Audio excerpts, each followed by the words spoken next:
my question is regarding real estate investment trust. How do you see them performing when majority of the tenants are in countries where there is recession, cost cutting happening, they are downsizing employees. Plus, there's an increasing interest rate scenario because it's a part of the conservative hybrid fund. So, you are asking about REITs or real estate as a sector? REITs. Okay, REITs. Sure. So, the REITs that we have invested in are REITs which own commercial property. These are not houses. These are, and again, the REITs that we invest in have limited amount of borrowing. They are not very, very leveraged entities. So, they are not directly linked with the EMI cycle and people losing jobs and not going to office and things like that directly. Not buying a house in that sense. What they depend on is the occupancy, or how many employers are wanting to sign up office space for leasing, at what rate are they willing to sign up. Whatever income that the REITs get, they distribute to most of it, more than 90% of it to unit holders on a quarterly basis. Given the business environment that is there, a select group of tech companies are having some downsizing in the US. At the same time, some of the people that we know in the tech space, they made a very interesting point, saying in this cost-cutting environment,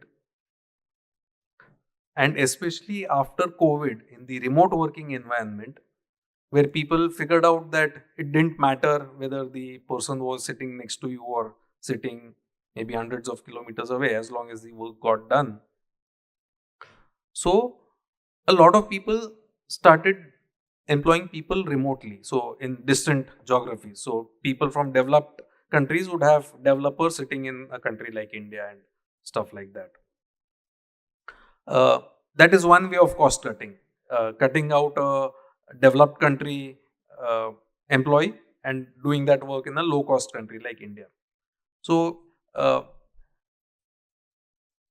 Mr. Manish Sabharwal, the person who runs the labor outsourcing company, he's been giving interviews. He's spoken about this.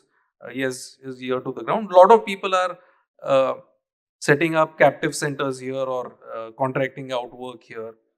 The other thing is, when we bought the REITs a year or more back, at that time the feeling was that everything will be work from home now. People will never go back to office. That has not turned out to be true because of problems like one employee working in multiple organizations, data security, or whether people are actually putting their full effort, or whether the collaboration is actually happening or not. So, a few trends. Captive centers are coming to India. In India, overall, from the commentary that we have seen in the quarterly results of REITs, sign-ups have been reasonably strong. People have not been giving up their leased premises, and periodic rent escalations are coming in. So, overall, the environment is okay. One thing definitely has happened. So, when we had bought REITs initially, the yield on REITs was higher than debt securities that we were getting. Right now, debt securities are yielding a bit more than REITs that we own. But at the same time, debt does not have any growth in REITs because of additional lease signing and rent escalations. You have some element of growth, but we are not unduly worried about that space as such. Housing will be affected because of increased EMIs and all. REITs are not directly linked to housing per se.